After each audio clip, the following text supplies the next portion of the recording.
Welcome, welcome, everybody. This is the Denku Podcast. I'm your host, Tayamu Denku. Tonight, special guest, one half a soul position, the CEO behind Weightless, Greenhouse Effect, the one and only Blueprint in the building. What is going on? What is good, brother? It's good to be here, man. Good to be here. Yeah, man. And you got a new record coming out. You know, I've been hearing you making these fire beats on your Instagram. Like, Yes, I mean, sir. Yes, sir. you've been doing some things, man. Getting yourself in order to get back out there, man. Yeah, it's trying to be active. Trying to be active. I got this saying, activity is sexy. You know what I mean? Like, so I know that for I me, like the that. activity is sexy. Like, people love that shit, man. Nothing more attractive than an active person. So I know kind of what I need to do to start getting sexy again to the public. So let me just get active. You know what I mean? Beat here, a little verse there. Yeah, man. Falling down. Mm-hmm. That's the record. Well, I guess when did you start working on that? And um, also, I mean, you've been in a hiatus for like 5 years. You haven't put out a record in five. Is Six. it 6 years? Six. Six Yep, six years. years. Yep, Uh, 2018, 208 Monster came out. so yeah, I guess what's the creative process behind Falling Down, and um, why now? I think it kind of it falling down. It's in reference to just like that feeling of when things are going wrong and it's kind of out of control, and you have like those moments where you're like, you can take a step outside of yourself to see that, man, this ain't going right. I got to do something. You know what I mean? And Mm, I had a lot of those moments in like 2021 to 2022, because 2021, 2022, we still, nothing in the industry had come back, still there was no real touring. yeah.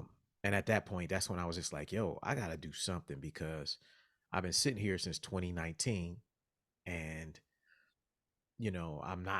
I'm running out of money, you know what I mean? And everything in my personal life is just not moving because I'm just stuck in terms of my career. That sometimes like when you do music full time and you're basically like you can't work. It's not even by choice. Like it was so much bigger than me. Like I literally couldn't make no money at some point, no real money. And what I was making, I just wasn't happy with, and everything just going wrong with that. It's like stuff starts going wrong, with your house. Like shit need fixed, you can't fix it, Mm, and you start being like, man, like I don't know. I just got to a real dark place, man. I got to a very dark place, and I was just like,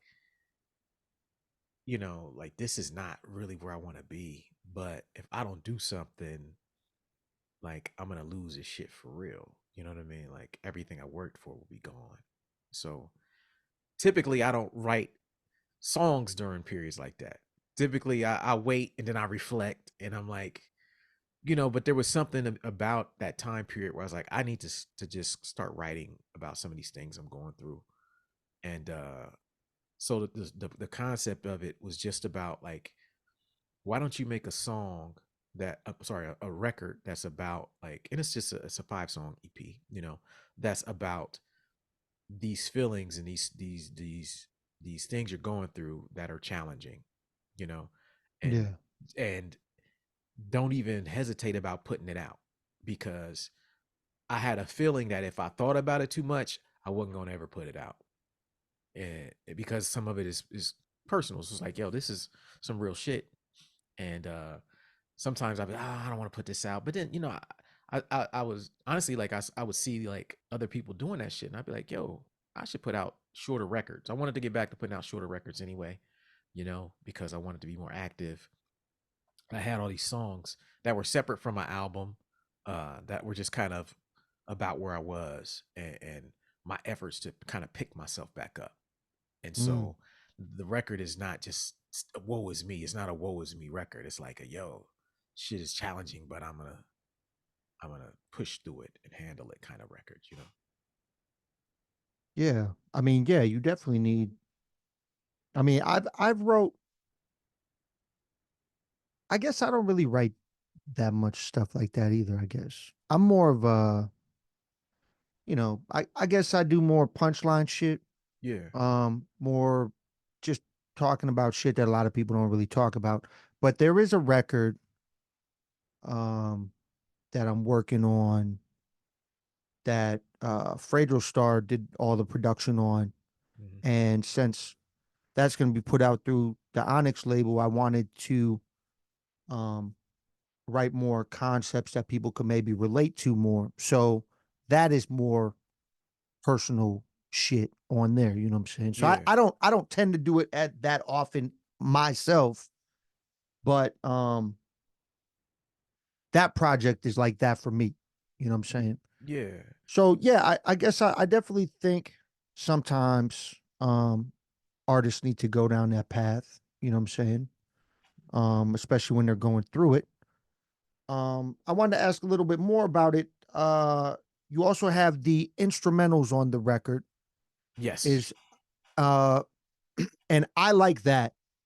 Um Obviously it's not really, it doesn't really have, well, I don't know if it really has nothing to do with the record because obviously the beats are probably just as emotional as the songs, right? Because you Yeah. put a lot into your production as well.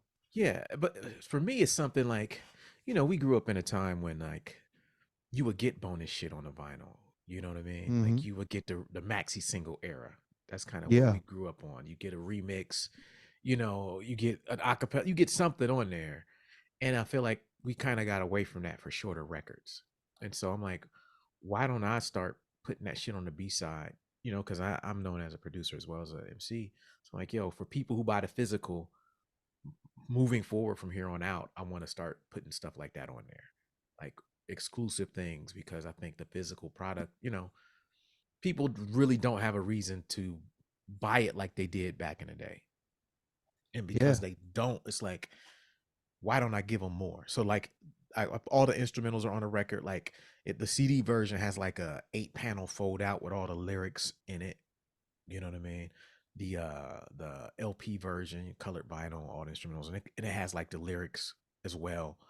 Um, I just wanted to do something different and special this time because I'm like, yo, it's been a while, but I wasn't quite ready to put out a full length because I'm like, I need to just be easing back into this. Yeah. I And mean, I think it's dope though, man. The purple vinyl, is there anything behind that or that's just the color you chose that I worked just well with Yeah, I just chose it based on the artwork. I was like, what kind of yeah. goes with this artwork? And and the artwork too is part of the concept. Like the title of it and the songs are kind of like there's kind of some darkness to it. And so I wanted to make sure that, like, I was like, if I'm gonna do it, I want to take it all the way there. And so Mm, like the image of the character on the cover where it's just like he's like barely holding on, and he's got this mask on with the smile that's fake, and blood is on him. And I was like, yo, I want to do something like that because I don't typically do stuff like that. And I think that at some point, after you've been doing this a while, you got to kind of abandon some of your formulas. And yeah. just because, you know what I mean? Like, just because you ain't done it don't mean you shouldn't do it. And when the first, soon as I showed the artwork to people, friends of mine and other people, they were like, oh shit, that's where you going with it? The artwork was kind of jarring for them. And that's exactly what I wanted. I wanted to be jarring where people see it like, what the fuck is that about? The fuck is he talking about on that record? You know what I mean? Yeah, yeah. Shout out who did the artwork on it? My guy Frank Lawson did. He's from Columbus. He used to rhyme with uh his rap name was like Flip the Urban Kiwi. He's been around forever, Mm, Flip. But he's been down from since like the Bernie's, DJ Prism days and all that stuff. He used to be in a minor league with me and Manifest. So he always could draw really well. And so he went back to like art school about 2-3 years ago. And mm. he went a lot later than most people go, but he just wanted it. He's like, I want to go back to art school. And he went back to art school and he finished. And so he kind of came out of that with like the technical stuff to kind of back his talent now. And as soon as I saw him go to school, I was like, yeah, I want to hire him when he gets out for something. And I told him my concept and he was with it. I knew he had like he does a lot of illustrations and cartoon type stuff, and I was like, he'd be perfect for this. And so he actually lives like 2 streets over from me. So like Oh, okay. so he came over and he's like, yo, this the concept. I said, it's the concept. He's like, he brought his camera over and we like did a mock of it on my porch and me hanging off my deck.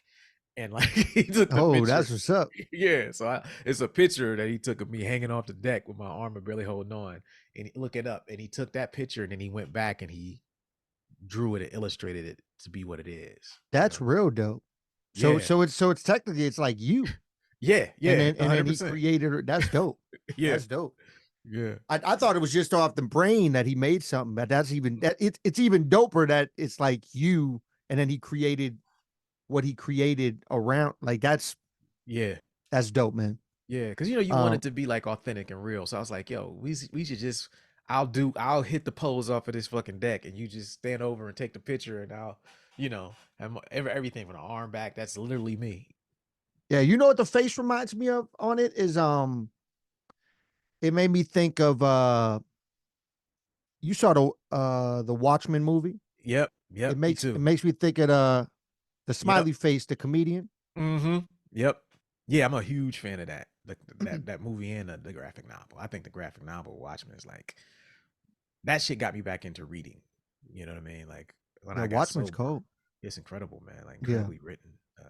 One of the best things I've ever read. I mean, I love the show too. I wish they would have did a second season. I just think people weren't ready for that show when it came out because it definitely hit a lot of real shit. You know what I'm saying? But I even love the show. You know what I'm saying? Did you watch the show? I watched the show. I didn't like it as much as the movie. Well, no. I love the movie. Yeah. And I think they picked the perfect people for those characters in the movie. Yeah. Yeah. My issue with the show was that like in the movie, I felt like Rorschach was like the dopest character in the movie. He was and cold. Then they turned him into a villain in the show, and I'm like, what the fuck? I was pissed off. Yeah. Like, why him though? Like, leave him to be him. Like, you bring him back from getting blown up by fucking Dr. Manhattan and shit, and then he's back, but you made him a fucking villain now? Like, nah. This dude was the most interesting guy in the whole fucking thing.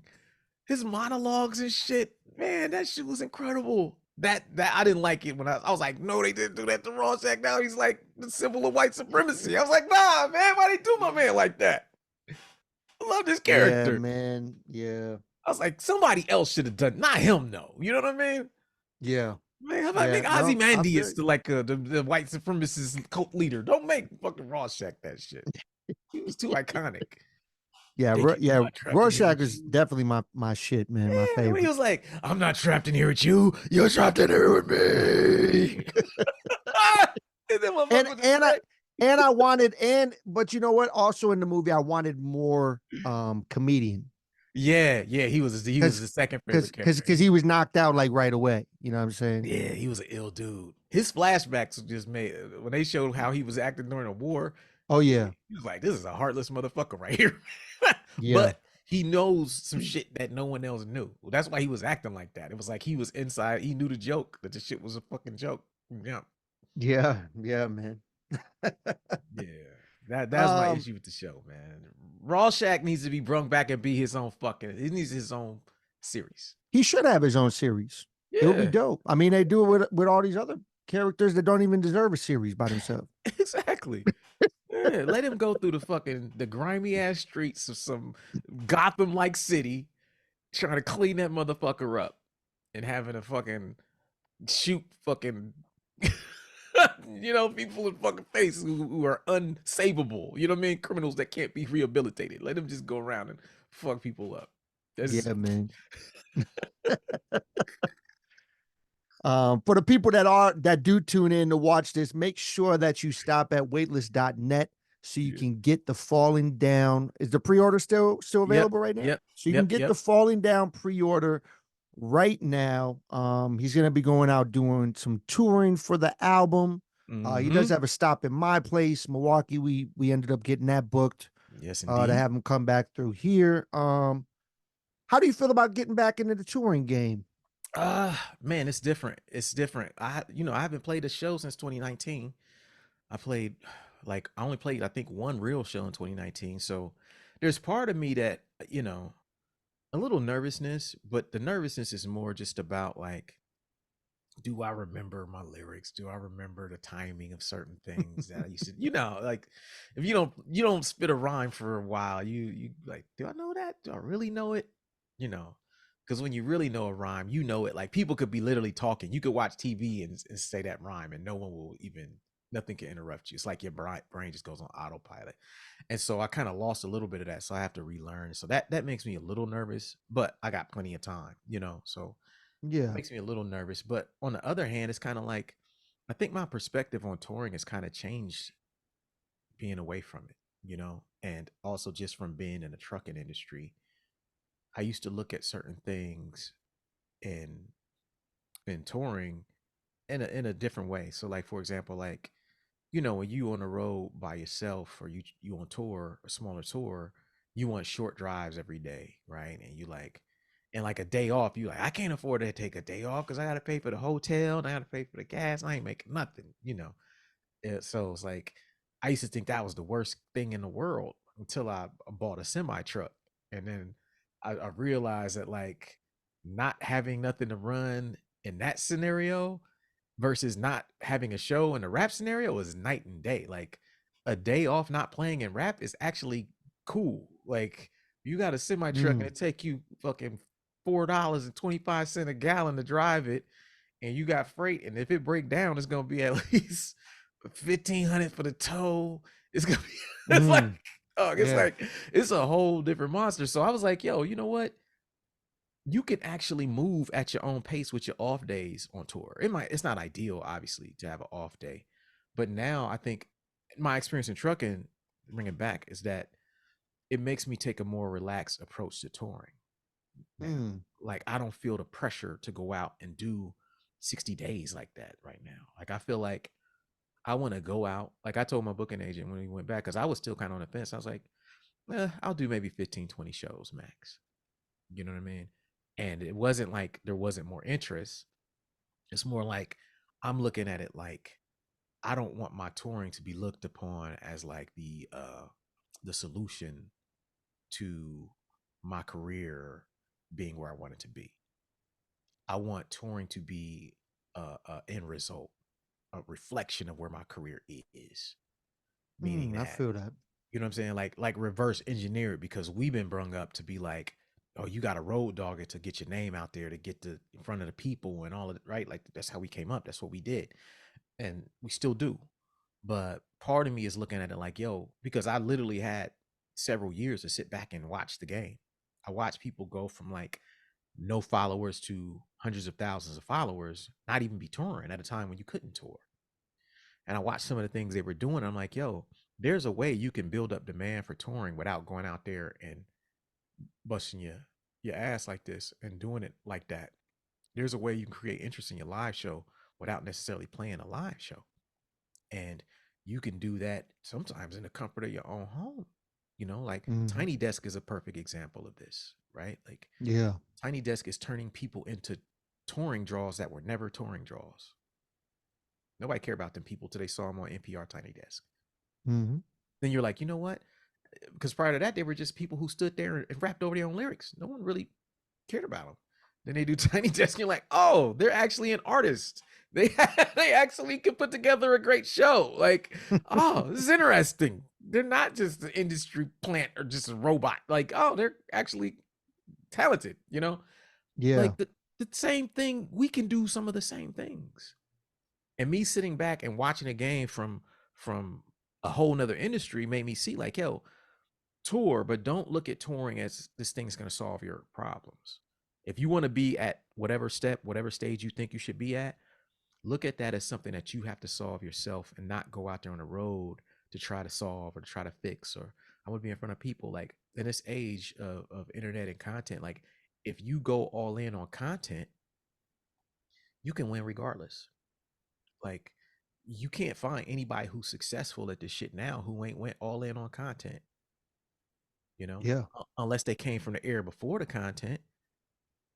Like if you go all in and you're just like, I'm gonna just give this shit to y'all every fucking day, show y'all what I got, and not hold nothing back, like on some die empty shit, it eventually catches. It eventually does that. Like, look at a group like Arm& Hammer. They're not a touring draw because they were touring, because they didn't just start putting out records. Yeah. Like, how long Billy was and Lucid been putting out records? Like, probably as long as we have, damn near. Like, they're like right after the Def Jux. Yeah, I They mean, did. when I used to do the Yule Progs, they were damn near at the beginning of the Yule Prog era, like when Yeah, Uncommon came yeah. together and all that. So, What was this? Maybe cause 07, 08, maybe something yeah, like that. cause I was a part of that movement. I remember when that first started, like, Yeah, cause I was on Uncommon for a while, yeah. and but yeah. At the beginning, so it's like they didn't necessarily like. Now they're a really big draw. Hmm. But it ain't because they just went out there and ate shit on the road and did 60 days like we be doing, or a straight. Well, every year we gonna do 3 months straight. Not doing that. They went and they focused on the craft. All they did is focus on the fucking craft, and they just got prolific with the craft and put out records, and eventually that shit broke through. And then they start playing where they had a draw at, no more, no less. They have been doing that for, I mean, the last 2 years they've been drawing well. But if you look at prior to that, prior to COVID, they weren't touring like that, not as a unit. You know what I mean? They weren't like Yeah. drawing like that. So now, but you look at them now. They got their team together. They got their process together. They learned how to fucking create albums, feed their people, and they just kept feeding them fire ass music. And that's what I'm looking at differently than before. I feel Before, that. you know I what I'm feel saying? that. And I ain't saying it can't work for somebody who want to go out there and tour. It's just that you gotta reach like some critical mass on touring to really get in front of a lot of people. Well, You know what I mean? it's different now too. 2019 was probably my biggest show year.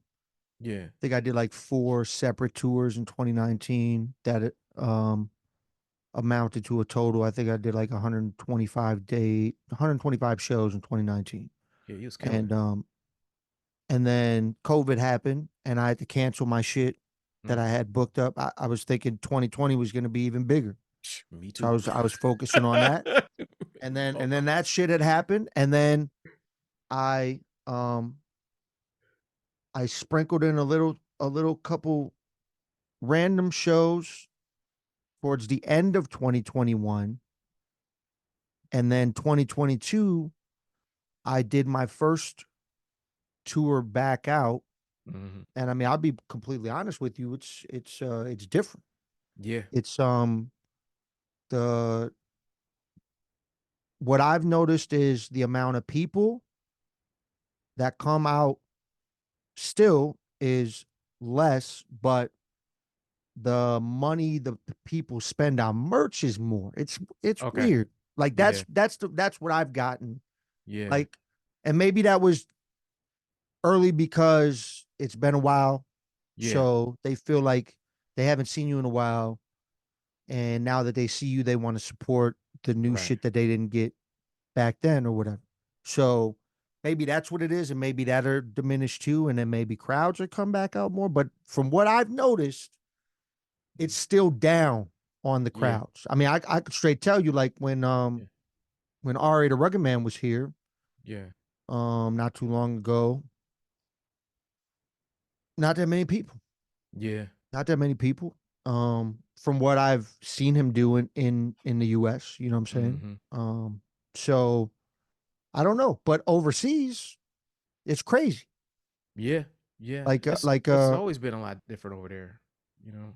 yeah.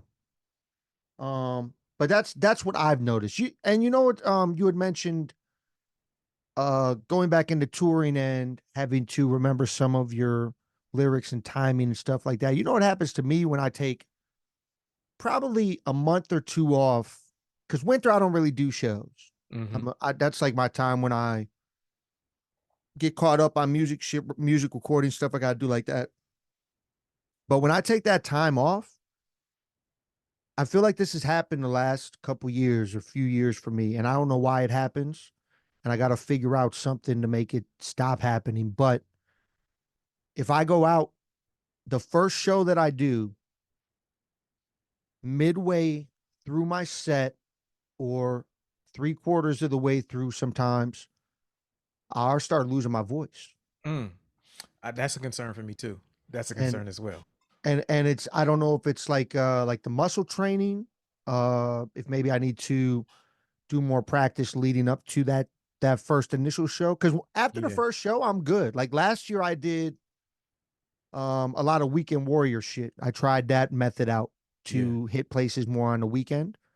So I didn't travel too far, but I did spots like I did an Ohio run. I Yep. did Michigan run. I did Nebraska, Iowa, Illinois.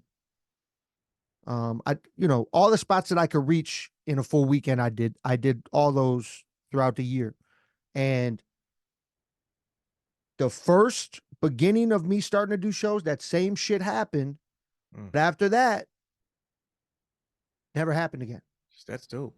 That's dope that it didn't happen again. Cause yeah, I've been starting to practice and I've been feeling the same way. Like, is my voice gonna hold up for for an hour every night? Like the first few days, it could be kind of rough. I'm expecting to lose my voice the first night or two. And then too, whenever I get back and I ain't played in a while, just the emotion of playing. I can't, Mm. it's harder for me to pace myself. You're right. Like the more shows I play, I know how to come out and I don't know how to save myself and save my voice better. But when it's been a while, I don't fucking know what to expect, man. I expect to have the same problem you just had. I expect that, which is also why I'm like, I don't want to commit to just dipping for so long. You know what I mean? First time out, like I don't fucking know what's gonna happen out there. I don't know if people are gonna come out. I don't. Which is why I always like, yo, if I'm gonna do anything, I'm gonna play 10 to 15 shows in places I already have done well at the last time. You know what I mean? To where I at least I know where the bar is there. I can't take too many chances, but it's like, let me just go to those places and see what happens. And but I'm not like I have a different level of it, whereas I think before my emotional attachment was very high to touring and the success of touring, very high. If you are a full time artist as I was, it's like I was basically that's you know the majority of income that year is going on a Well, successful yeah, that's tour. that's that's your bread and butter. I It's mean, bread and it's butter. it's been like that ever since um the music industry went to the internet and all that. Because Yeah, now we don't make money off our music right. unless you're selling physical merch. Yep. So you have to tour to make money, get your physical merch more in front of the people. Unless you have a solid um mega fan base where those Right. people constantly are checking your shit and they buy everything you put out. Right. And Um that's where I want to be. Like that's what I want to do a little bit differently. Like not to say, I mean, I have a solid fan base. I just think that I wasn't feeding them like I could have been feeding them music, you know, due to whatever hangups I had about dropping music fast or quickly, or I felt like, oh, I got to do a full tour or else it ain't worth dropping a record. You know what I mean? And that's not the way you should be. Like you should put out music if the music is ready to be put out. And if you can tour, cool. If you can't, you got to have like an abundance mentality. And that's what I have now because even though I ain't put out no records in 6 years, I did music for 6 years straight. Even I was writing songs, even driving a fucking truck. I was writing songs. You know what I mean? Making beats in the back at night and in the mornings. so you So have a like lot of material built up that's ready to gang, go. a gang of music, a gang of music. This EP is literally just the beginning. I'm gonna drop this EP, let it go on the road. Literally, as soon as I get back, I'm probably gonna announce the next record that's gonna come out after that. That's dope. And I'll probably be 3 months after that. Then I'm probably gonna do like a reissue of some sort at the end of the year. And then next year I'm gonna do the same thing. Two more albums, two more projects, two to three. And I want to focus on that first and foremost because just the pressure of being an artist and depending on everything with touring, I don't think it's really right when there's other ways you can kind of get to it, other avenues you can develop. And that that has been something else I learned. Like I learned a lot from trucking, in my time out the 2 years I was out of this shit, you know, and a lot of it is like, what would you do differently this time around? You know what I mean? If you get another bite at the apple, because I wasn't ever sure if I would ever be able to come back. You know what I'm saying? Like the way I wanted to. So it's like, if you get another bite at it, what would you do differently? How would you approach it differently? And the trucking business is so fucking structured and regulated and like high pressure and high stakes and like, you know what I'm saying? It's like it's a Yeah. whole different game that it's given me some things to take over here and apply over here that have already helped me tremendously. And I only been back doing this full time for like 2.5 months. You know what I'm saying? Like not even 3 months yet.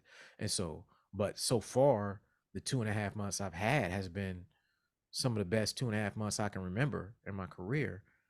I'm doing what I'm supposed to be doing, and I have many things working, as opposed to just like, oh, I'm gonna drop a record, I'm gonna tour. That's the plan. It's like, what happens if ain't nobody coming out? What happens if you can't play? What happens if shit Well, I shut mean, down? plus, we're getting older. I mean, Yeah, touring's a grind. It's like a yeah, grueling grind. You know what yeah, I'm saying? yeah, I mean, I'm still younger. I mean, 41 going on 42. I feel like I still got some time to still do the tour grind, you know what I'm saying? But yeah, I see, I see like the Hecatone fam Carnage. I mean, he doesn't do the 30-day runs no more, or yep, like the yeah. I just 60 talked day to him last runs. night. I talked to him on the phone last night.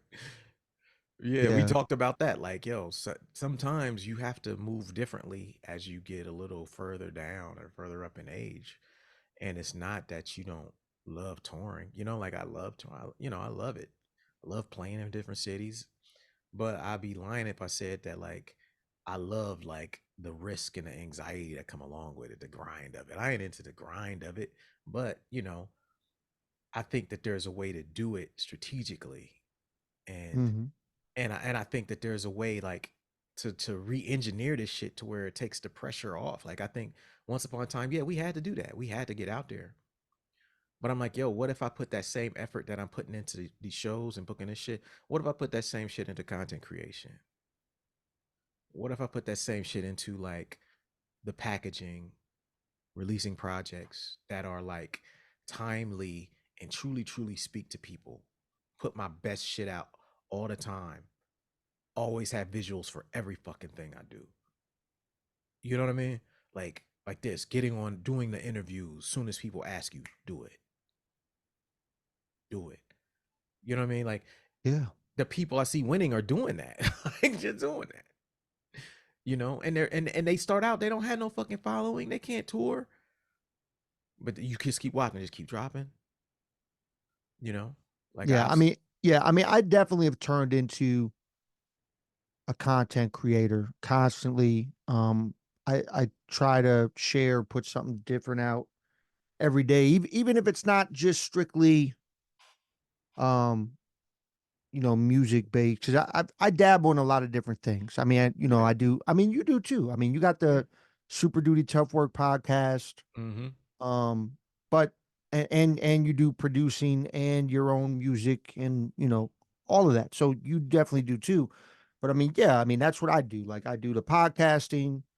I got this side thing. I turned into I don't know if I told you this. I turned into like a amateur toy collector, like on some Pharaoh Nice. Monch shit, right?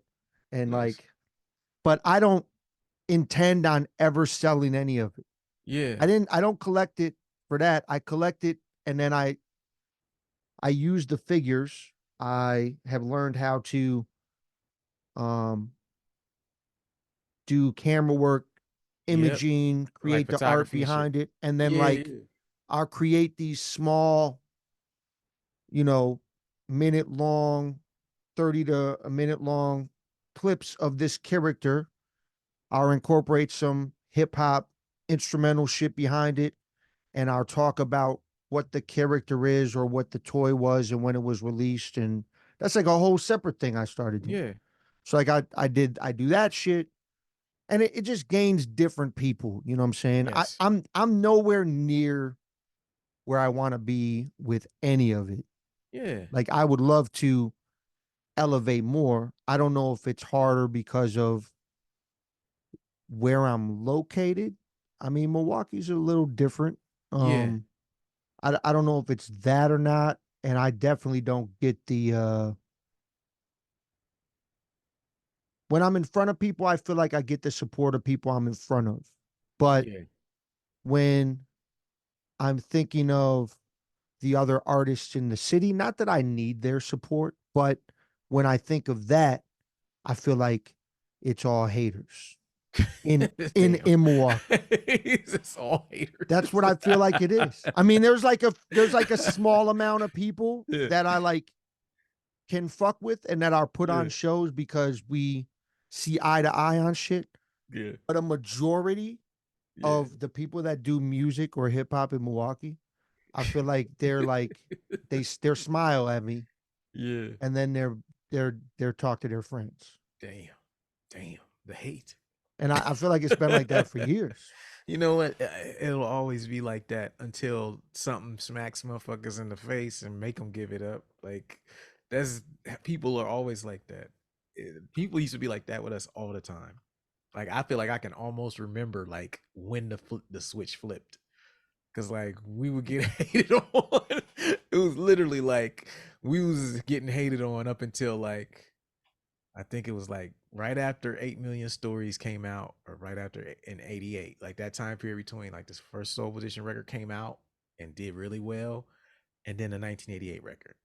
That was when like the people stopped hating, and then they just stopped. Then they kind of started rooting for us a little bit. Then they kind of went back to hating because it was like, oh, y'all winning too much. Fuck this shit. We don't want to see this shit. They And went what from is that? hate. What is that, man? What is that? Like, look, man, people, this is what people think. And I realize it's like, if you local, right? Like, if you're a local artist, people locally, if you win for a long time, if your name is on top for a long time, they start to think you cheating.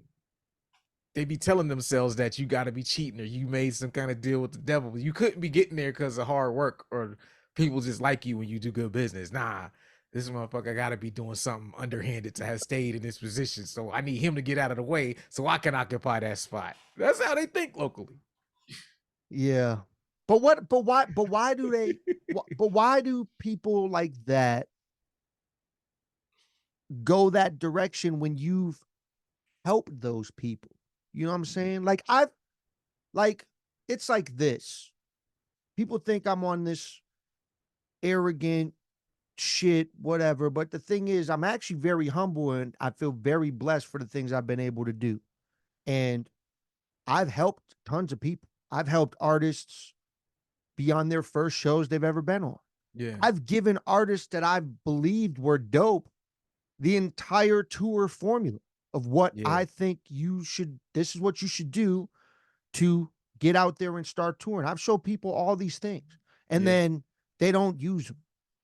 And then they turn around and they're just hating on me. And because I'm doing the shit that I basically told you what you should be Yeah. doing. Yeah. Like I I think don't understand why that happens. I think it's two things. I think it's two things. And when he was talking about it, it reminds me of like the first thing is like the competition element of hip hop. Sometimes it's got this fucked up element where it makes us see people who ain't competing with us as competitors, right? Mm. Like people be having whole ass dialogues in their head about you competing with them, unbeknownst to them that you thinking about cheeseburgers and your family and watching the Simpsons, just other shit. And they be working out these whole scenarios that be fake in their head about, oh man, Denku, he did this, he said this, he put that person on, he didn't put me on. He forget the fact that you called them, they hit you back, and forget the fact they wasn't even able to do the show. They can work up all these scenarios about competition that don't exist. You know what I mean? And sometimes it's like it's unhealthy. That's one aspect, but I think the other aspect that local people fall for is like the scarcity shit, like the scarcity mentality. Like Mm. local people more than anybody, because they never left that city, they always feel like there can only be one. Like they got like this Highlander type mentality. Like it can literally only be once. Like, nah, we all can eat. We all can be successful. Like, you being successful doesn't mean that they can't. Them being Mhm. successful doesn't mean that you can't. Like, there's enough fans for all of us. But if we don't see it that way, we're gonna think that that person being on or the one of the more prominent local artists for however long you hold that title, they think that that's a threat to them. They think that that's why they ain't came up because there just ain't enough eyes and ears for them. Mm. And it's like, yo, you know it just from touring. You've toured, and because you've toured, one of the biggest things you saw is like, yo, there's heads in every fucking city.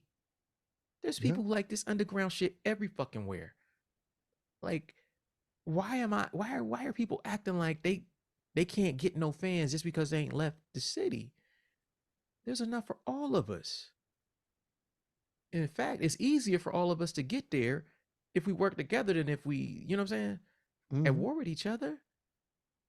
So like that scarcity mentality is just super damaging, man. Like, I'm trying to be the opposite. Like, I want to be like I've always felt like I did better shit when I work with people because I'm like a Swiss Army knife kind of dude. Like, whatever role you need me to play, I just play it. Like, if you need somebody to go out there and shake and bake and shake hands, I'm good at that. I'm good with people. You need somebody to talk to the venues, I'm good at that.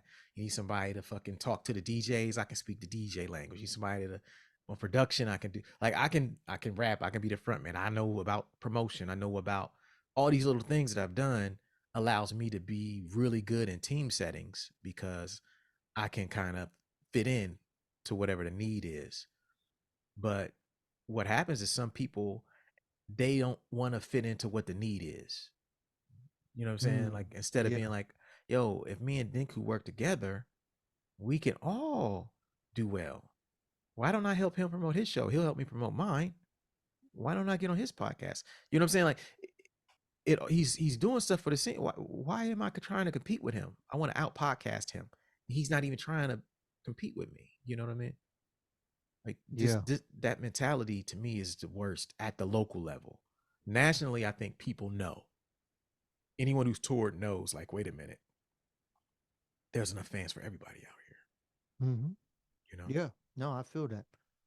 Speaking of working with other people, do you have any um production placements on upcoming things that you could talk about at all? That's I don't think I do. coming. I don't It's think it's I mo it's do. mostly just your own stuff that Yep, you're just working my with. own stuff. Yep. I haven't really, I mean, there's records that I've done with people, collaborations that are on like my upcoming records, like the new, like I'm doing a Chamber Music 2 record. That'll be like my next record Okay. after this record. And on that record, we got like a new orphanage track on there, you know, Mm. like Oh, that's me, dope. Slug, you know, Illogic and Aesop, you know, got back to do a joint on there. Um, there's a Logic song on there, but that'll probably be where I start doing more collaborations. I'm gonna get back to doing those kind of records again, production records like I was doing early in my career, like the Weight Room records and things of that nature. Like, I love doing beats, and I was, you know, as you mentioned earlier, like I've been sharing a lot of beats lately, and it kind of took me to kind of get out of my own way to start doing that. You know, Well, I I was love I love the beats. I've always loved your production. thanks, It's always man. been Like, dope. I don't, but some reason I was always like, oh, I don't want people to hear this because somebody might, this person might like it, or maybe I'll write to it later. And you sit there doing that, looking for this perfect scenario to share your work, and it just don't exist.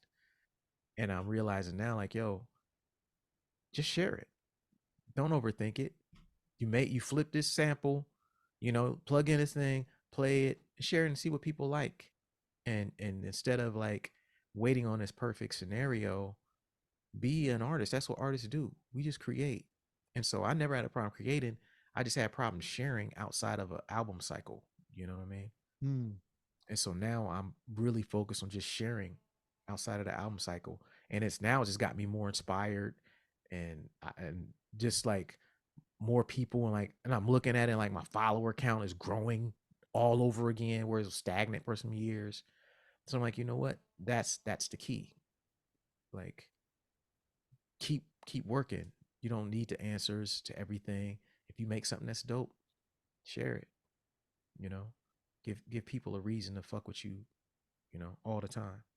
Yeah, man. What's your go-to now for producing compared to what it was when you started?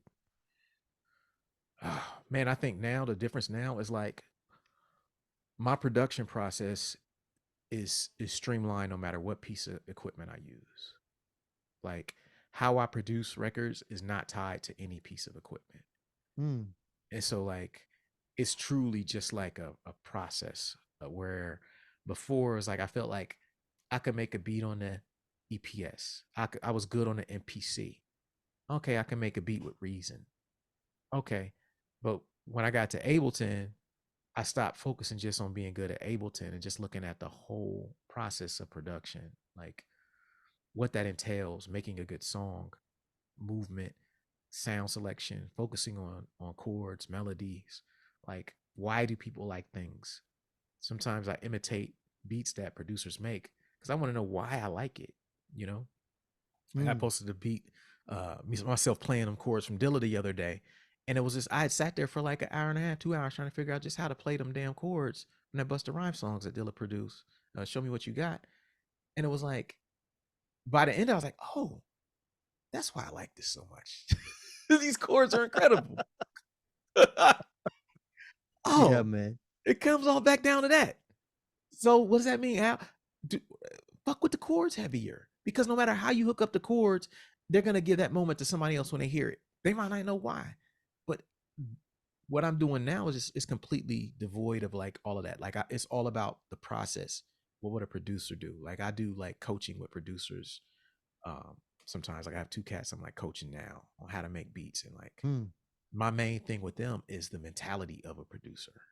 It's not making beats. It's like you make beats before you write the song. When a song is written, you become a producer and you have to think differently, especially if you rap and do beats.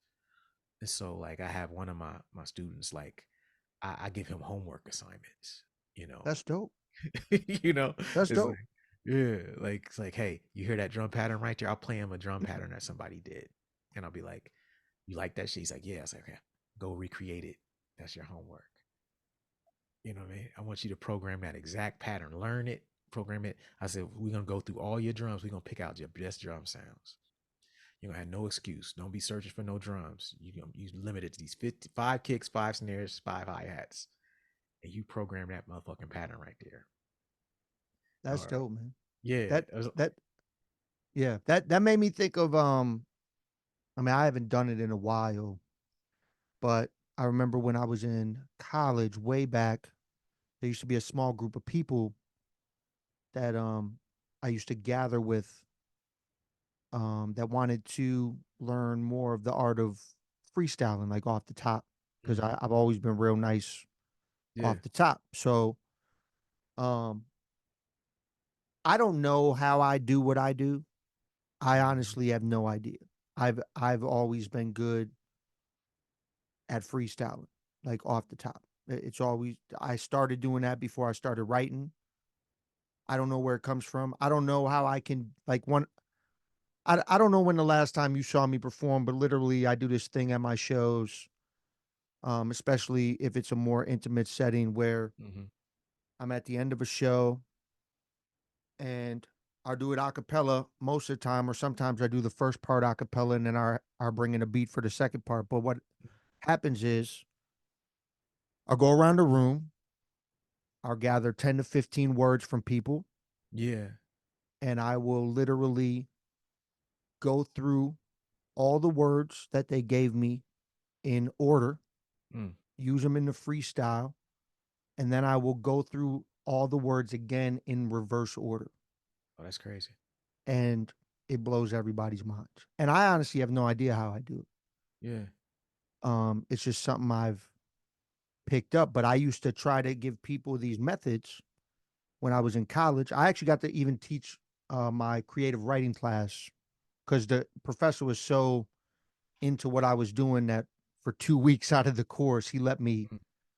teach the class freestyle methods where we would write down 8 to 16 words, Yeah. and then they would go through the process of freestyle writing, to where they would write those words down, and then they would just go through and jot something, but make sure that they use that word, Mm-hmm. and then jot something, make sure they use that word, jot something, make sure they use that word. Or then we would do the object method, Mm-hmm. where I would just have a bucket of something, and I would pull out things for people, and I would be like, here, rhyme about this. Yeah. And then they rhyme about this. And we would do it a cappella, because I wouldn't want to confuse them. If they're With not real rappers, right, right, I'm right. not trying to confuse them with the idea of try to deliver it over a beat now. Exactly. That's more for later if you get to that point. You know what I'm Yeah. saying? They just want to learn the art of off the top freestyle shit. So, I mean, that's what I would do. Yeah. So that's you teaching people production made me think of how I used to do that shit Yeah. early on. I haven't really done it recently. I don't even find circles of people that even can freestyle now. Yeah. I mean, Like it's definitely a pretty lost art. You know what yeah. I'm saying? Only cats I know who I've heard of done. I know you've done it, and Swanberger. He used to have this thing he did in Orlando where he would kind of teach guys. I don't know if it was specifically. It wasn't specifically freestyling. He was teaching them just like cadence, Mm, projection, like shit that we have. That so when somebody's first start rhyming, they're terrible at that. You know what I'm saying? Like breath control, yeah. not putting too many words in a sentence, like shit that makes you a better rapper. And he was doing that for a while. But yeah, it's dope because it's like for me, sometimes I don't realize how much I know until I teaching someone, you know, like certain concepts that I've noticed, like, oh shit, you take this for granted how you can can hear this and hear that. You know what I mean? And how you can hear this sound and then you immediately are like, oh well, let me sit down and figure out the chords for that. And then you replay it and then you sitting there and arranging a song and in front of him, because I was like, okay, this is what I would do if this was my demo. And Mm, you and so now, in our last session, it's like, okay, what do you hear? He played me on his demo and he's like, I want to know what you think of it. And I'm like, well, first, tell me what you hear. He's like, yeah, the rhyme, the rhyme, the rhyme. And I was like, tell me what you hear as a producer, mm, not as a rapper, not as an MC. Like, if you were a producer, what do you hear about what could be improved, where you could take it? And he was like, oh, and he stopped. He's like, oh man, it needs a bass line. I'm like, yeah, exactly. I said, so he said, but I don't know how to play bass lines on these types of beats. I say, well, it's like a hip hop beat with a string sample in it. I was like, what you think you should do? He's like, yeah, I think I should find some beats like this and like study like high tech and guys like that who have dope. I was like, perfect. That's how I want you thinking. But that's the biggest leap. It's not the technical stuff. Like anybody can, what I'm saying, learn how to program some drums. yeah. But like learning how to think like a producer is what I focus on with like my guys. And it's really dope, and so it's kind of got me thinking differently. And I just see it now, like the podcast really is what kind of got me there, but like this is just like an offshoot of it, where it's like the podcast got me thinking outside of myself, like what do we need to do to like help people, like Mm, yeah. the more people you help. I heard somebody say the more people you help, the more money you make, right? Like they look at it, and so some people, they don't understand why they can't make more money is because they're not helping enough people yet. Like you're valuable to yourself and maybe the people around you, but when you start giving solutions to people who are outside of your reach, Mm, then you can tap into something, you know, and especially if you're dealing with your strengths, like you're saying, like you were able to basically teach a whole class on something that you probably took for granted, but it was an innate ability. All you had to learn was how to articulate that to like somebody who doesn't know the lingo and freestyle and never done it. mm-hmm. But once you can break down, like this is the method. This is how I want you to think. This is what don't panic right here. Just take your time. Listen. You know what I mean? Like slow yourself down. When you hear these other producers, what do you hear? What would he do? So like I'm talking to my guy about like, he's like, damn, what do I play for the bass? He's like, how did you figure out what to play for that bass line there? I played him something of mine. I'm like, I just asked it. Well, the first thing I asked myself is not what the bass. I said I asked myself, what would a bass player be doing? Mm. I said I don't make it about me at all. I said I operate in service of the music, not in service of my ego. So I'm not trying to play the most complicated thing. I'm trying to play what complements the music. And I think, what would a bass player play who's not me? How would he play? Would he be all over the place trying to show off, or would he just be in the pocket, just a little behind the beat? And then when I explained things like that to him as well, then he's like, okay, yeah, I get it now. I don't have to think about like my chops. It's more about listening. What do you hear? What's the energy of what someone else would do? Because that's ultimately what we want it to sound like. So just thinking like a producer, man, like that process now, because now I'm like showing other people it. That's the biggest difference in how I make music now. Like Mm. all those years when I was doing stuff like 1988, that was just me studying styles and learning how to like do those styles like any good producer does. We go through our period of imitation, where we're mimicking our idols and shit. And then when I got Yeah, to like yeah, yeah. counterculture, it was my period of expansion of like, okay, now I'm just gonna take it somewhere completely different because I know how to do that shit like the back of my hand. Let me take it here and make some shit that sounds like a fucking fucking pop song, or "Wanna Be Like You," or like a fucking some shit I'm singing on it, or "So Alive" sounds like an indie rock song, or some things like that. Where it's like, so now I'm expanding the amount of things I can pull off as a producer. But and then I did that, bring it on back in. But ultimately, it's like, yo, what I took from that is the process. It wasn't about any specific record. It was just like learning how to become a producer by making different types of shit that you really like and producing at a high level. And that has nothing to do with the gear. I didn't change gear 4, 5, 6 times during this time, you know. Mm. But my growth has never stopped. Yeah, man. I feel that. That's dope. Let's dive back into falling down real quick. I wanted to ask you, do you have visuals coming for that Yes, record?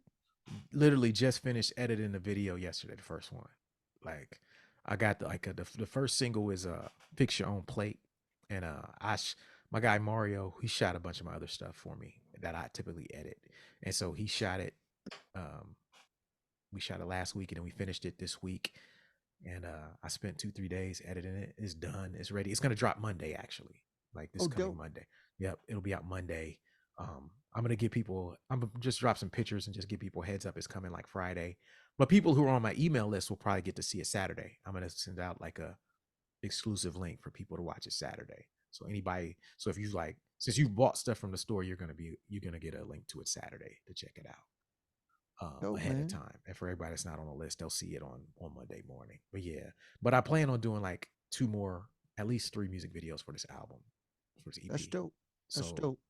that's something I want to change too. Just like, you know, why not just shoot as many fucking videos as possible? I Sometimes it's like, I feel that completely. yeah. I my thing is I taught myself how to do video editing. I just need some people every once in a while to help me do the shooting, like Mm-hmm. for my shit Yep. personally. But Yep. my thing is I've done so much that now it's at a point where I have so many things Yeah. to edit and sometimes I don't even know You where to backed up. start, you know what I'm saying? Cuz it's Yeah. like cuz I'm part of a crew too, like Cypher Dem Music, Mm-hmm. and I'm down with these group of people to where I help them, you know what I'm Mm-hmm. saying? So I've edited some of their videos and then they want me to do these other videos and then it's kind of like I have to do those, but then I got my own shit. Mm-hmm. So Yeah, don't fall behind on that it's like shit. all this shit, man, that like I have Yeah. to really Yeah. I really have to dive back in and get some editing done because I have a lot of projects. And my problem is I know you said you've worked on music for the last 6 years, regardless if you've put anything out. Mm-hmm. And my main problem that I find myself doing, and I don't know if you have any insight on this at all, but um, I have a home studio Mm-hmm. and I'm constantly creating shit. So, I mean, I go through inspirational times where I create more than other times. Sometimes I won't create shit for a long time. Sometimes I'll just do feature verses or whatever. And sometimes I'll just do engineering because I've done sound engineering for like 15 years or whatever. But um I have 18 albums that are done. Yeah. They're completely ready to go. I can put them out at any time I want. But my thing is I don't like to just put shit out without a plan and a rollout in place. And I don't want it to just be because a lot of them are like I put a lot of shit into them. You know what I'm saying? Yeah. And I don't want to just like because every time I talk about them, people are like, "You got to put that shit out. You got to put that shit out." And I'm like, "Yeah, I do, but I don't want to just throw it out. I Yeah. don't want it to be a throwaway project because I feel like they're all strong Yeah. Well, projects, but I don't know how to decide what to here's put out. You know what I'm here's what I say saying? you should do. My thoughts are you telling this is like, as you were saying, is like you have to decide what your minimum level of promotion is for everything you do. Like what's your minimum? Like mine is more like I need at least two music videos, right? I need to play at least 2 to 3 shows. Album release party, even if I don't want to do nothing for the whole record, maybe a couple other shows, right? Depending on the record, if it's not like a vocal record. And I like to tour if it's a full length, and I think it's really crazy, but it's more like, or my and sometimes for me it's like, does this record have that song on it? You know what I mean? Like, Mm, do I have a record with a perspective on it? Do I have a record with a persevere on it? Do I have a record with a, you know what I'm saying, a so alive on it? Do I have a record with a boombox on? If I have that song, then maybe I need to do 3 music videos, 4. Maybe I need to do mm, more content around that, right? Like I think you have to establish a baseline, because if for how to determine what you put into any record, because you're not going to do it for, you may not do that for every record. There may be a record you may say, look, this record is great on some technical shit, but it doesn't have that joint that can get me to the casual fans in our lane, right? Like we have hardcore motherfuckers who deep in the underground, they know everything. But we also have casual fans that's into this shit that we do too. They don't really, they know a couple names. They know like MF Doom and Atmosphere and like, yeah. you know what I'm saying? Like that's it. That's really it. They don't really fucking know. And they'll be like, yeah, I like underground shit. And you ask them like who they fuck with. They'll be like, 2 names. You be like, you don't know shit. Liar. You liar. Yeah. Yeah. You know what I Yeah. mean? And so I'm a firm believer that like, but I've seen it because I have certain songs that have gotten to those casual people. Like Mm. like my song Perspective, that shit gets to casual motherfuckers, man, that don't know shit about this shit we do. I have a And story about perspective actually. oh, that's I dope. uh I was I was in I was shooting a music video in Brooklyn Mm-hmm. with the homegirl Marquis from DITC crew. She was like the first lady of DITC Mm-hmm. and Big Noid. And I was out there for couple days and I was staying at um at this girl's house that had a bunch of roommates. She was actually Marquis' manager and she had an extra bed in the room or in the house or whatever that I could stay in because I wasn't trying to get no hotel in New York. Like, Yeah, it's too fucking expensive. stupid. So she had an extra spot that I could stay at for the couple days, so that was cool. But during the daytime, she was out and about, had to do some shit. So I was just at the house with her, one of her roommates. And at the time, it was when Perspective was fairly new. Mm-hmm. and she had asked me, "Oh well, what's some shit that you're listening to right now?" And I showed her that music video, Mm. and she was like blown away Damn. by the video, and she was like, "This like she said like the video touched her in a whole different way, like the concepts, Mm-hmm. what you were talking about, and it's the first time she ever heard you." Yep. And I showed her that, and yeah, she was blown away by it. Yeah. And then she was even more blown away that I knew who you were. She's like, you know this motherfucker. And She's like, I was like, yeah, yeah. man, we've done some shows. Like, yeah, Yeah. But those are uh, there's songs like that, man. Like to me, those are the songs that kind of give us an opportunity to expand our fan base. Like if I make a record that's just full of like lo-fi funks or shit like that, with no song like Boombox that like or Big Girls Lean Up to on it, it's gonna appeal to the hardcore people in our lane. You know what I mean? Which is cool, but sometimes it's like there you have these songs that you was gonna make anyway. And if a mm-hmm, record has those songs, I think to myself, okay, this record is going to potentially hit some people outside of our lane. So maybe I should be prepared for that. Be prepared to push those songs that have the ability to reach beyond the normal people that I'm going to hit anyway.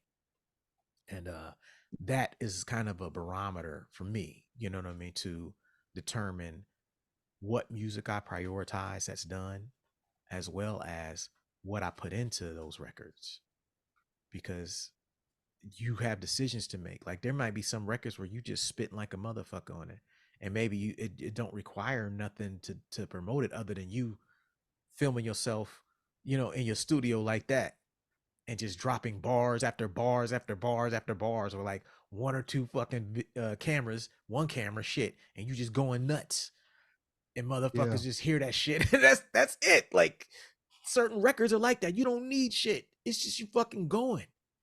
Some records might need something different, but you have to be able to kind of sort through those records, find those moments so that you can say which one of these records has the most moments, not just for me, but like moments that can possibly change the trajectory of my career, who listens to me. Because every artist has that one song. Everybody ain't just an album artist. What is ASAP Rock without, you know, Daylight, right? Like Daylight hit, and all of a sudden, to the moon. mm-hmm, You know what I mean? Like certain artists have certain songs. Deep Space 9mm for LP. You know what I mean?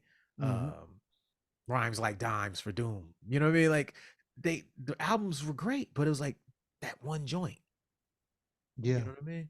yeah, yeah, Iron yeah, Galaxy. Like certain artists, they just got certain joints. Like yeah, that was the one. And that's what I would say. Cause like 18 albums is a lot of shit to go through. But my suggestion is to put some sort of system in place where you can objectively look at the songs like outside of yourself and be like, which one of these has a joint on it that can get beyond the people that I'm touching now? mm, If it has one of those, and not on some crossover shit, but I'm just on some relatable shit, right? Like some everyman relatable shit. Because people want to hear that kind of shit from us. That's why they fuck with us. And it resonates more. So like if you can find those places where you're kind of hitting on that, and we know the technical shit is going to be there. So mm-hmm, it's like prioritize those records based on that, and then also and come up for a system like what is the minimum level of shit I want to do for these. It's going to be some projects you're like, look, if I do fucking, because like imagine you got a record where you just spitting like a motherfucker, not only got no hook on it, but the bars are crazy. You literally could shoot a video of you right there in your fucking studio recording yeah, that verse, well lit, throw a little LUT on top of it, color correct that motherfucker. You could put that motherfucker on your Instagram and it will fucking go nuts. No camera switches, one fucking angle. yeah, man, yeah, Right? And so that's a tool in your arsenal. That's something I never did before. I started doing that last month. Like, yo, I'm just gonna be. I know these verses and shit. I'm gonna start recording them again. Just record myself doing them and see what happens. People fucking love this shit. Not even from no album of mine, but it's like, Yeah, I mean, I get sometimes I get more response. I mean, I don't know what touches the algorithms or whatever, but sometimes I get more response when I just do random off the top freestyles over random beats yes, and just throw the videos out. dude, that's really how it is. Like sometimes we overthink things with like the. You can do the most extravagant fucking music video you want to, but sometimes the emotion of you just looking into the camera and saying some dope shit moves people way more than all that cinematic shit. Yeah. Yeah, And no, I like feel that. that's as a guy who spits like that, that's where you got to take it. Guys are killing. I see guys out here doing reels with one fucking camera getting 10,000, 20,000, 30,000 fucking reach, and they're just rhyming. They just got somebody on camera, one camera view. They just sitting there, no angle switches, nothing. Drop the audio on top of it, sync it up, killing. But they do that shit every fucking day or two, three Mhm. times a week. Yep. That's the difference. They the more you do it, the more the algorithm rewards you. So it's not a talent thing. It's more like, are you willing to let some of this shit go to get the momentum on your side? Yeah, man. Just my Yeah. opinion. No, I feel that. Not to preach to nothing like that. Um, so I don't want to keep you too much longer, man, but shout out where the people can get the pre-order for Falling Down one more time. Weightless.net. There it is. WEIGHTLESS.net. Go there. We got the LPs, purple LPs with the lyrics sheet, and come with all the instrumentals on the B side. We got CDs that come with the 8 panel fold out with the lyrics and the instrumentals on them. You know, we got a package with the hoodies that you can get with the hoodies and all that other shit. You know, in addition to this, obviously we got vinyl from all the other releases. You know, we got the Kingdom Crown vinyls back in stock. The That's orange vinyl. We got the Respect the Architect vinyl. That's like that red. I think that's red vinyl. We got the Vigilante Genesis, this blue vinyl back in stock. There's one I'm forgetting, but there's something else back in stock. I can't remember. But Two-Headed Monster. That's the clear That's the clear joint. I can't remember the color. What color is that? No color. It's clear. We got all that shit. Make sure you go out and get the record, man. It's out there right now. Stop at weightless.net. Yes. I got my pre-order in. Make sure you go get yours, definitely. Before I let you out of here, man, if you have a little bit more time, I want to ask you a couple historical Yeah. question things. Yep. Um, you're from we had this conversation when I had you on one of the other podcasts that I was dabbling in, um, about how Columbus at one point in time was a hip hop hub. Mm-hmm. There's there's two people from that hip hop hub that were gone way too early, and I wanted to know, since you're there, you were around them. I don't know how much you were around them. I wanted to know if you had any um historical stories that stand out to you with DJ Prism and uh Kamuteo. Yeah, of course. Like, I mean, shit. Prism was like I don't say he wasn't our first DJ, but like my first real touring unit from me, Weightless, was like me, Illogic, and Prism, you know? And like that's when I had already went out with Atmosphere. And then when I went out with Atmosphere, '02, I came back and then everything I learned with them, I was like, okay, this is how we really put together a set. This is how we tour. And so it was me, Illogic, and Prism. So me, Illogic, and Prism, we spent the night. We would only have one fucking room, so we was around each other 24/7, you know. So that was my man. But like the first thing that comes to mind with just like Camus is like the first time I seen Camus. The first time I seen Camus in person, where I knew who he was, like fully knew who he was like at this event called the Columbus Expo. And it was kind of like our version of Scribble Jam. in Columbus, but it started like I think 2 years before the Scribble Jam started. So it was thrown in like the Columbus Convention Center, big ass open space, indoor, b-boys there, b-boy battle, DJs, DJ battle, um, MC battle. So it was like all three of those, very similar to the Scribble, but it was strictly Columbus shit and Yeah. performances. And first time I remember walking in, it was probably 95.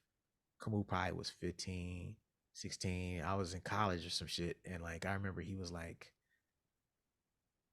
him and Copyright was just like these dudes. I don't know what was going on, but we was standing right in the middle of it. And it was a dude on stage, and they was just like, "Yo, let's just take it outside and battle then." You know what I mean? Let's just take it out. Let's go handle this.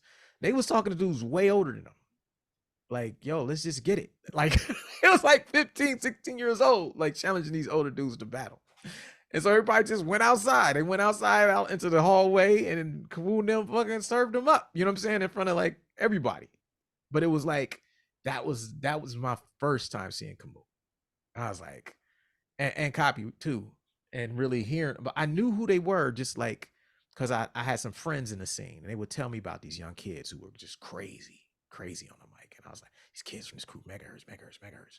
And then that world premiere shit came out shortly after, because where I think that was 95, 96. By like 97, 98, I think they had world premiere was just coming out around 98, I think. And the scene was just like crazy. And like one of my second Camus memory is like in the history of our scene, Camus was like the first guy I saw where the whole crowd knew all his words. And like that world premiere song is some technical shit. It's like not like the easiest rhyme. It's like, handle the Jones with care when you're riding. My aggressiveness is under the blade. Let the guard win. Oh, they coughed it, grab the form of fighter's block. Right as shot. The rhyme faces. My races are like mazes. Got the reality like gotcha. Oh God. Here's a little like that whole verse. Entire room knew the words. Right. He dropped his mic and just was like, and everybody was just singing it as technical as it was. This was in 97, 98. I think it was 98. We was just like, yo, what the fuck is this shit? This is incredible. Like, it's incredible. That's crazy. Unheard of at a local show. Like that single coming out on Bobito, that world premiere single, was like the biggest thing that happened to our scene. Because not just for them, but because it's like that single came out right as like the expo was kind of ending. And so like the expo ended, so we didn't have this yearly thing, but Prism had just moved to Columbus, and him and his guys were starting Bernie's weekly over there. So we had that. We was in Cincinnati releasing our tapes, doing a Scribble Jam and all that shit, but that world premiere shit came out. All of a sudden it was like everything in Columbus was just like the spotlight was on. And like we were just selling tapes. We didn't have no vinyl, nothing like that. But that song was like the first anthem in our scene. The first one. Where like, if that shit came on, like that beat is so crazy. When Copyright comes in, we don't see gimmicks. Whack one still, write the deals till they exceed the speed limits. When it comes in, Steve and mimic, by the time they the next shit. You know what I'm saying? It's like, that shit is so fucking cold. Like they was fucking 17, 18. Nobody could fuck with them. Like they was so fucking ill. It was like they would be battling dudes on the streets for no reason, just in general. Like them and Jakai running around battling people just for anything, for nothing. You know what I mean? Yeah. But that single was one of those moments, and it kind of gave us the batter in our back, like, yo, that's the North Star now. We never thought about getting signed or nothing. Now we were just like, we want to be respecting the Columbus like they respecting the Columbus. We want some shit like that. And like our moment, like there's this video I'm gonna post it online once of like I think it's 1999, right after we put out like Up to Speed and Unforeseen, our first tapes. And me and Illogic were playing that song, Favorite Things, off his record in Columbus at Bernie's. And we had our moment like that. And it just fucked us up because it was like we were dropping the tapes and we didn't play that many shows, so we didn't know. And then we played the show at Bernie's and like Favorite Things came on, man. Everybody in there was singing along. That's dope. And we were just like, yo, people fuck with us like this, because our moment was watching Camus and Copy.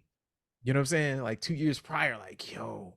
And then for us to have any song that resonated like that was like with our people, we was like, this is fucking crazy, you know? And like, look, and I'm glad that shit is on tape. It's like this, I got a bunch of it on VHS, but man, that's what I think of when I think about Camus. I think about like that moment in the back of that spot where we were playing in the back of some record store. It used to be called Thieves World. It was like this empty open space in the back, and they had a stage back there, so they throw like underground shows back there. It wasn't even like a technically like a real venue, kind of like a DIY space. You know what I mean? Yeah. Because we couldn't get real venues back then. But you know, we did our first release party, and when we re-released on CDs, the lineup was Greenhouse Effect, Illogic, Megahertz, uh, um, Adam's Family, and Aesop Rock for $5 in the back of the Squirrel. $5 shows. $5 show. And that lineup is insane. Right. Like they drove from New York. Like they came out. You know what I mean? So it's like insane lineup. $5 show, man. Crazy. All of the Adams Family. You know what I mean? Like every member came. Oh, they were all there? They were all there. Bass, Chasm came, Wind and Breeze came, Alaska, Crip. Like they all came.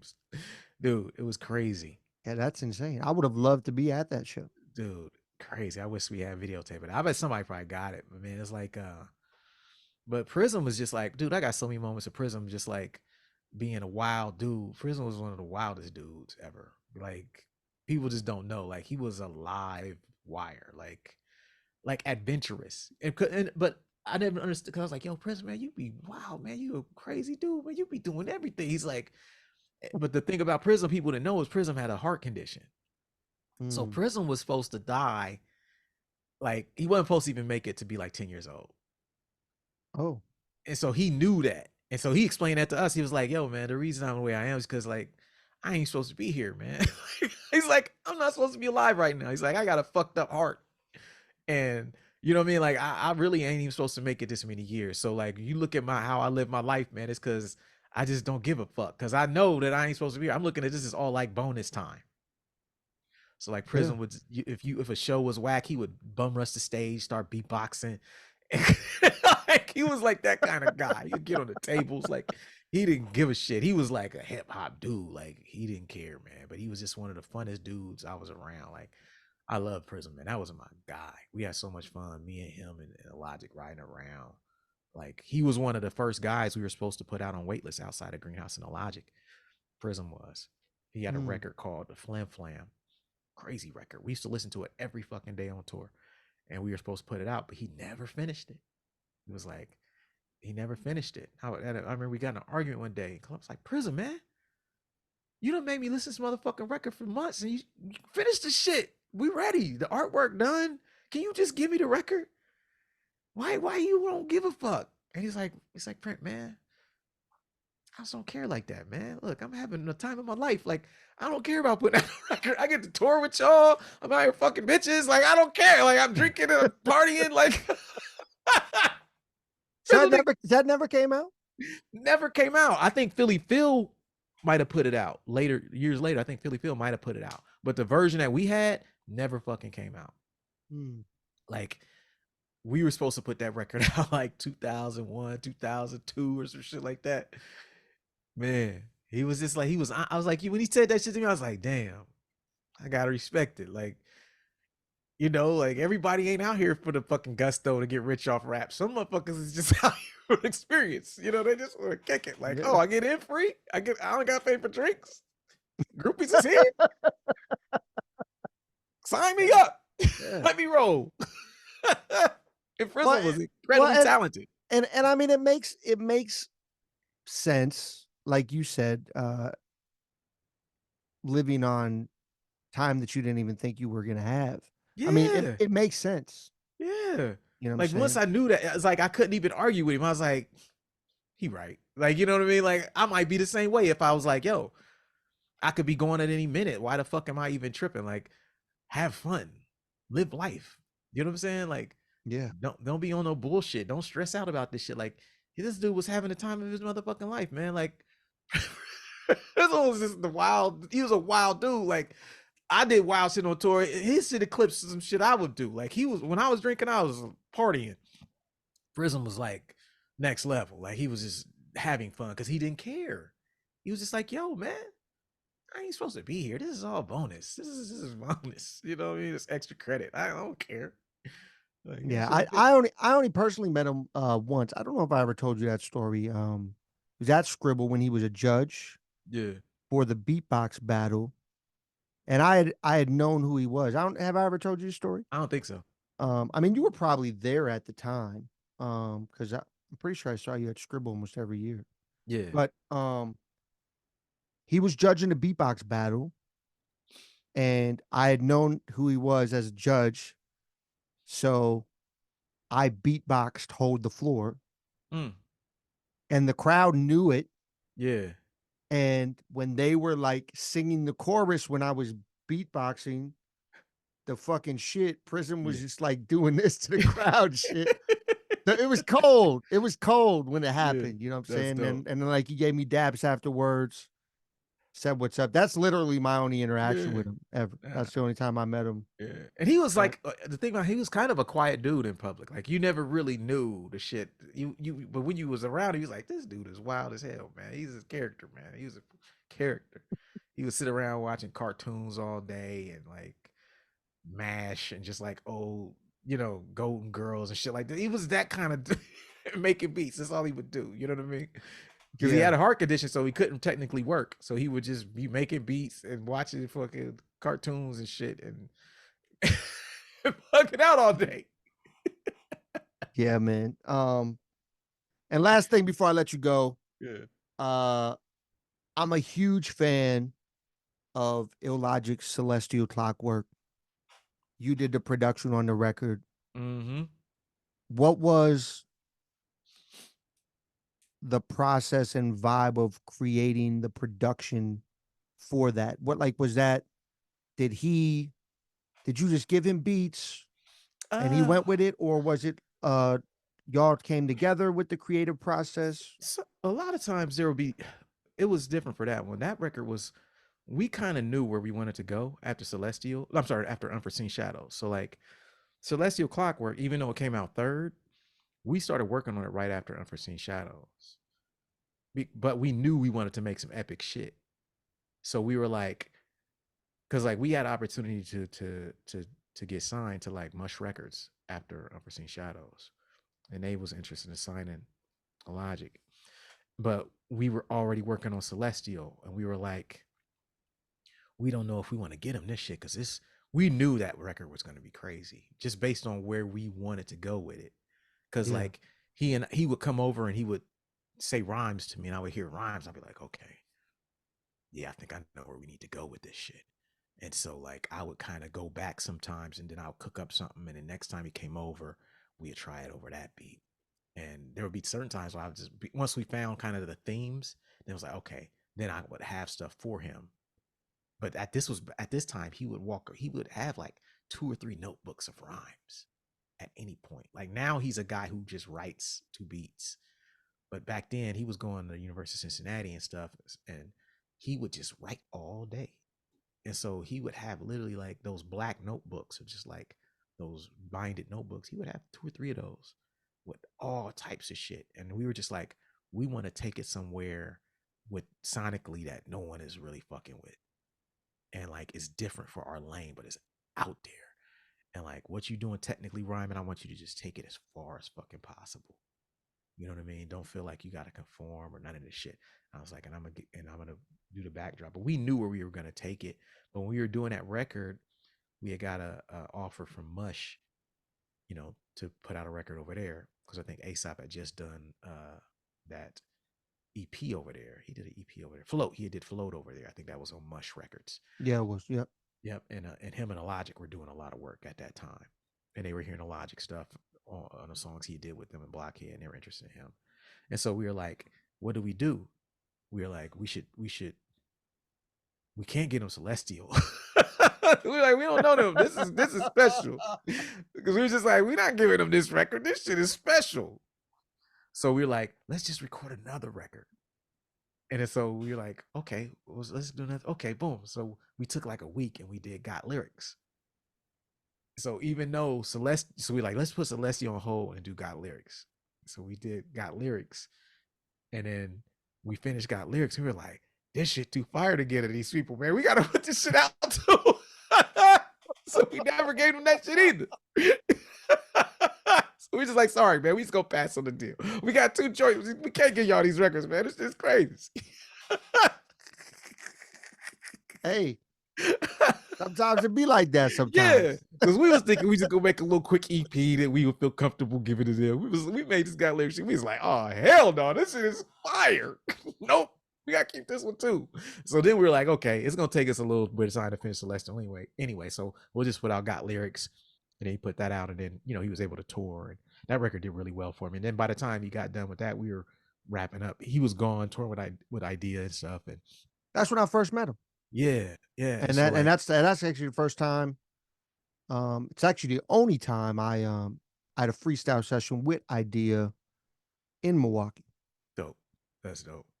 Yeah, man. Like, so, and they were dudes. So like, Idea like wanted him on tour. Like I remember the day Idea called me like, Print, yo, I got this record coming out. I'm gonna do this tour. What do you think about me taking your guy Illogic out here with me? I was like, hell yeah. Like, hell yeah, that'd be incredible. Yes, take him and Prism out there. You know what I mean? Because that was like right after the Blaze too, right? Right after the Blaze battle. Yep. Right after Blaze, when they dropped that Firstborn record. I think it was right after that. You know what I mean? So like, that did their first headlining tour, I think right after that, right around that time, 2001 or 2002. And yeah, man. So like that record, it just held, we just looked at it like, this is just the bridge to Celestial. Celestial was a record we were like putting heavy time into.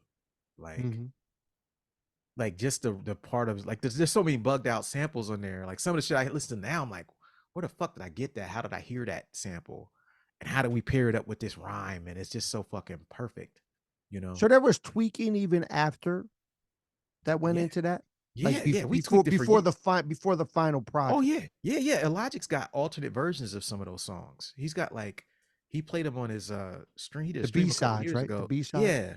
He had an episode where he was playing like demo versions of some of the songs we did, and I forgot some of them, but some of them went through maybe 2 or 3 versions where we do a version. It was cool, but I was like, I think I could take it further, and so we would just wait, and I would just kind of dig and experiment until I could find something that really, really, not just by itself, but like it fit everything else on the record perfectly.